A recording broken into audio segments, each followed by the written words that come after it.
जय माता दी, जय माँ कामाख्या, जय श्री महाकाल महाराज। माँ भगवती जगत जननी से विशेष आदेश होने पर आज हम आपको एक ऐसा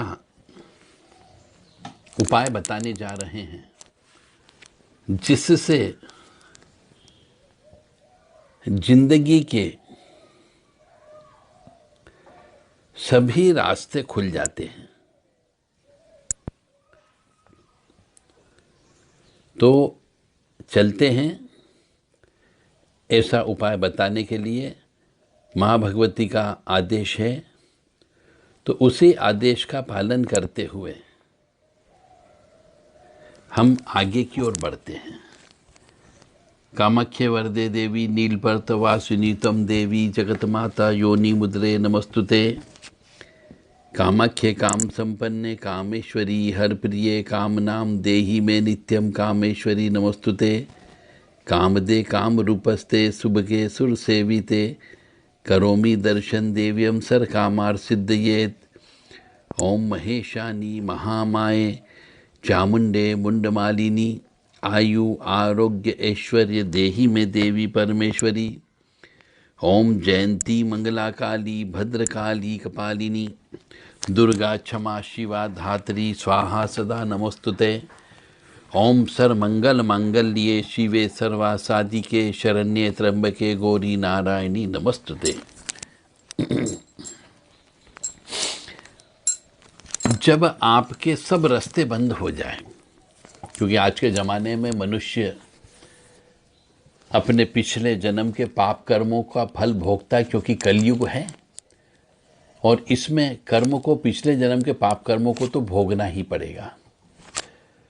तो जब पाप कर्म भोगते भोगते जब मनुष्य के सब रास्ते बंद हो जाते हैं, शत्रु गले पर तलवार लेकर के आ जाता है, कोई उपाय काम नहीं करता हो, कोई अनुष्ठान काम नहीं करता हो, तो महादशा और दशा के ग्रह के अनुसार आपकी वर्तमान में जो महादशा चल रही है, वर्तमान में जो प्रत्यंतर दशा चल रही है, अंतर दशा चल रही है, उसके अनुसार भीख मांग लो।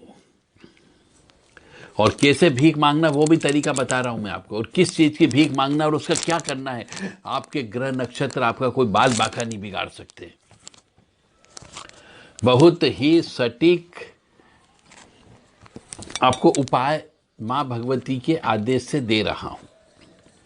क्या करना है आपको कि जब हर रास्ते आपके बंद हो गए हो तो आपको अपनी जन्म पत्रिका चेक करना है। उसमें देखो किसकी महादशा चल रही, किसकी अंतरदशा चल रही, किसकी प्रत्यंतर दशा चल रही है। तो ये 3 ग्रह की दशा के अनुसार आपको भीख मांगना है। अपने घर से कम 200 किलोमीटर दूर किसी तीर्थ पे जाकर के ये काम करना है। अपने घर से 200 किलोमीटर के एरिया में कोई भी तीर्थ स्थान हो, कोई मंदिर हो अच्छा फेमस, कोई पानी बहता पानी हो तो तीर्थ कहलाता है। अब जैसे उदाहरण के लिए मैं उदाहरण देकर के समझा रहा हूं कि उदाहरण के लिए गुरु में राहु की, गुरु की महादशा में राहु की अंतरदशा चल रही हो, या फिर राहु की महादशा में गुरु की अंतरदशा चल रही हो, तो तीर्थ स्थल पर 5 जगह से फटे कपड़ों में भिक मांग करके उन्हीं पैसे से भैरव जी या हनुमान जी के मंदिर में भोजन या हवन सामग्री दान करना है। एक बार और सुन लीजिए, इससे आपकी अहम की भावना खत्म हो जाएगी। यानी उस ग्रह का कहना है कि मैं तुम्हें भीख मंगवा के रखूंगा, तो आप खुद ही भीख मांगना चालू कर दो। और केवल ज्यादा दिन नहीं, केवल आपको 5-7 दिन ये काम करना है। एक उदाहरण दिया मैंने कि जैसे गुरु की महादशा में राहु की अंतरदशा चल रही हो, या राहु की महादशा में गुरु की अंतरदशा चल रही हो, तो ये हो गया आपके ग्रह के अनुसार आपने भीख मांगी है।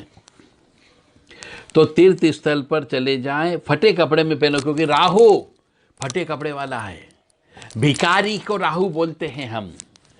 तो आपको तीर्थ स्थल यानी गुरु का स्थान हो गया है, तो तीर्थ स्थल पर 5 जगह से फटे कपड़े पहन करके भीख मांग लो, और जो अन्न मिले उसे तो खा लो, और जो पैसे मिलते हैं उससे हनुमान जी की या भैरव जी के मंदिर में भोजन दान कर दो, या हवन सामग्री लेकर के हवन कर दो। तो भीख मांग करके हर ग्रह के अनुसार ऐसा ही आपको दान करना है। ये कहीं पे लिखा हुआ नहीं मिलेगा आपको, क्योंकि कोई जरूरी नहीं कि हम आपको लिखा हुआ ही बताएं। मां भगवती का आदेश है कि तू ये टोटका बता दे, तो मैं बता रहा हूं। जन सेवा के लिए बता दिया है मैंने, और उनके कहे अनुसार मैंने आपको बता दिया। यदि किसी को इस संबंध में और कोई प्रश्न करना हो तो मेरे व्हाट्सएप नंबर है 9893128047 और 7649862712। ये 2 व्हाट्सएप नंबर है। इन पर अपना पूरा परिचय दें, अपना पता बताएं, और फिर क्या प्रश्न है वो प्रश्न करें। कृपया फ़ोन नहीं लगाएं, तो हम आपको उत्तर पूरा आपको प्राप्त होगा। आप अपने प्रश्न से संतुष्ट भी होंगे। तो किसकी महादशा चल रही पहले वह ज्ञान कर लें, प्रत्यंतर दशा अंतरदशा किसकी चल रही है वह भी ज्ञान करें, उसी के अनुसार आपको कार्य करना है। अब जैसे मान लो उदाहरण के लिए अलग ग्रह भी हो सकता है, तो मैंने यहाँ पे गुरु और राहु के बारे में बताया, तो आपको भीख मांगने की बोल दिया कि भैया गुरु ग्रह का मतलब तीर्थ स्थान हो गया और राहु मतलब भीख मांगना हो गया। अब हो सकता है गुरु में मंगल की दशा आ रही हो, शनि में चंद्र की दशा आ रही हो, राहु में शनि की दशा आ रही हो, तो ये अलग अलग प्रकार से आपको कुछ कर्म करना है और पैसे प्राप्त करके उस पैसे से आपको हनुमान जी या भैरव जी का हवन करना है। यानी जो ग्रह आपको जिस प्रकार से मार रहा हो, आपको पहले से ही मर जाना है और वैसा कर्म करें ताकि वो ग्रह भी प्रसन्न हो जाए कि देख तेरे को भीख मंगवाना थी, मैंने तुझे भीख मंगवा दी।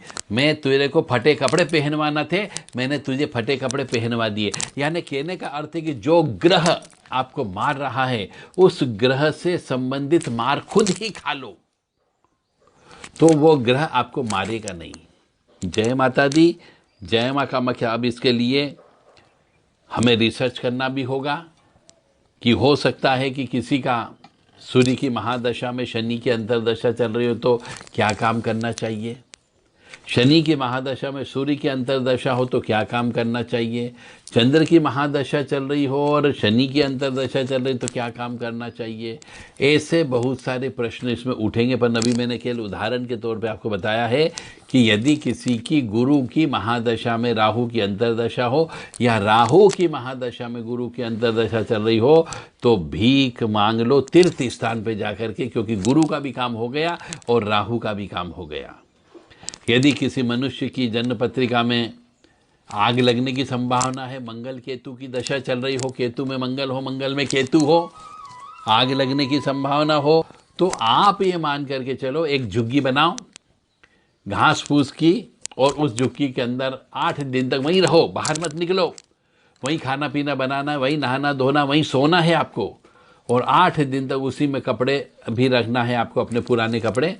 और 8 दिन बाद उस झुग्गी से बाहर निकल करके उस झुग्गी में आग लगा दो, तो भी आपका ये मंगल केतु जो आग लगाने की प्रक्रिया बता रहा है वो आग अपन खुद लगा लो, तो ऊपर वाले के यहाँ पे एंट्री हो जाएगी कि हाँ आपके यहाँ पे, क्योंकि आप उस मकान में उस झुग्गी में रहने लगे थे। ऐसे और भी उदाहरण है। जय माता दी, जय मां कामाख्या। तो सर्वप्रथम पहले आप अपनी महादशा देखें, किसकी महादशा चल रही है, फिर उसकी अंतरदशा देखें और फिर उसकी प्रत्यंतर दशा देखें, उसके अनुसार आपको कार्य करना है और थोड़ा बहुत पैसा अवश्य खर्च करना पड़ेगा। जय माता दी, जय मां कामाख्या।